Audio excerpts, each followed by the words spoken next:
All right, Michael, tell us about your new book that just came out. The book that just came out, The Young and Restless Life of William J. Bell, and it's an authorized biography of Bill Bell, the greatest storyteller that daytime television ever had. So you work with Lee Philip Bell on this and the whole Bell family. Yes, I did. Yeah, it was wonderful.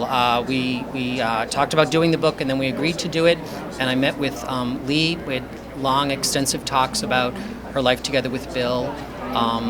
And then I interviewed Bill Jr., Bradley, Laura Lee, and then I interviewed about 70 people for the book.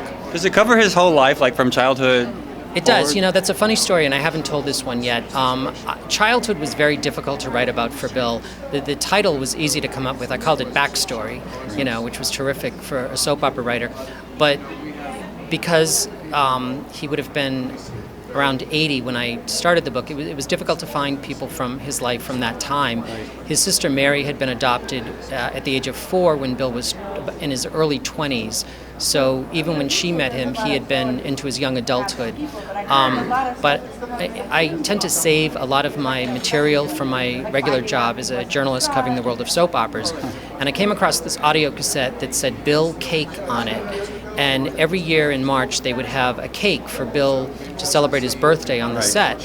And I put the tape in, and I listened to it, and it was from the year 2001. And in it, Bill started to talk about his childhood jobs. And I thought, he talked about being a newspaper boy, he talked about working at a bowling alley, resetting the pins. He talked about working in a hospital, all kinds of things. And I thought, this is so typical of Bill. I'm frustrated, I've got a block, I need to know about his childhood, and here this gift appears of Bill's very words telling me about his childhood. So I was able to incorporate that into the chapter, and that fleshed it out quite nicely.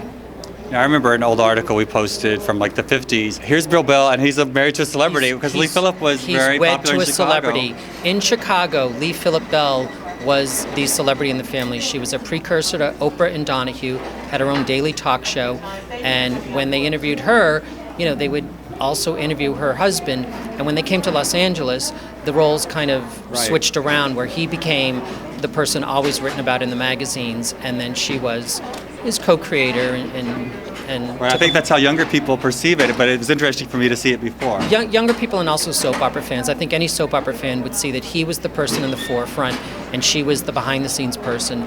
And in Chicago, it was the total opposite. About 2 years ago, the Museum of Broadcasting in Chicago had a tribute to Chicago TV personalities, and they were. It was the start of building a new museum in Chicago, and there was a different celebrity at every banquet table in a room filled with about 30 or 35 tables. And when Lee Bell stood up, the entire room just spontaneously stood up in applause to applaud her for being really the first lady of Chicago television. What made you want to write the book? What inspired you? Lee called me and asked me, and I was very honored and flattered. About 20 years ago, I'd been her assistant in the production office at The Bold and the Beautiful, and when I got an offer to work in the media, she and Bill, they could have said, you know where some bodies are buried. I really didn't know where any bodies were buried, but they allowed me to go take the job, which I really appreciated. I continued to write about the show, and then in a way, I had done all my research for it before I even started on the book.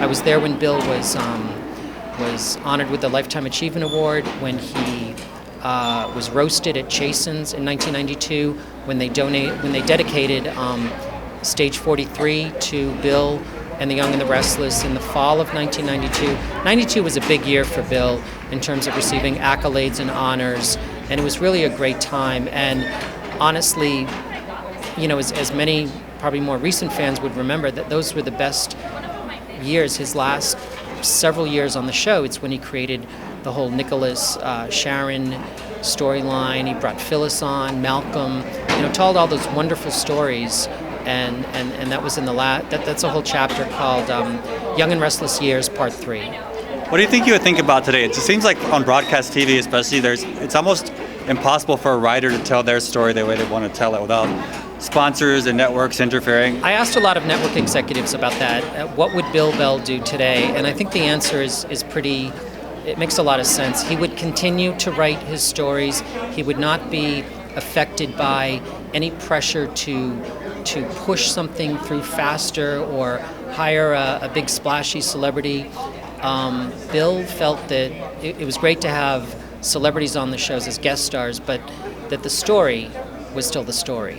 And that's what mattered. That's what people were drawn to. And I think he just would have continued to tell stories taken from the headlines in terms of social issues, but he would have kept the shows rooted in family, romance, and he would have kept characters consistent and unfolded the stories the way he did it. A lot of people felt his pacing was a little too slow, and a lot of critics have written that, but the audience certainly had no problem with waiting. There's always a payoff. For me, that we always knew there was going to be a payoff. So, today sometimes things are too fast or sometimes they're too slow. And I'm not always sure that it's going somewhere, but I always felt with him we're going to get a great payoff for this. With Bill Bell, you may not have known where it was going, but you sensed that he knew it was going somewhere. And so you trusted him and you went along for that ride. He was a genius. So many people told me he was a genius that I took all those quotes and I was able to make that into an entire chapter. So where can we get the book? Amazon? Is it everywhere? Amazon.com, BarnesandNoble.com. All right, well, thank you very much.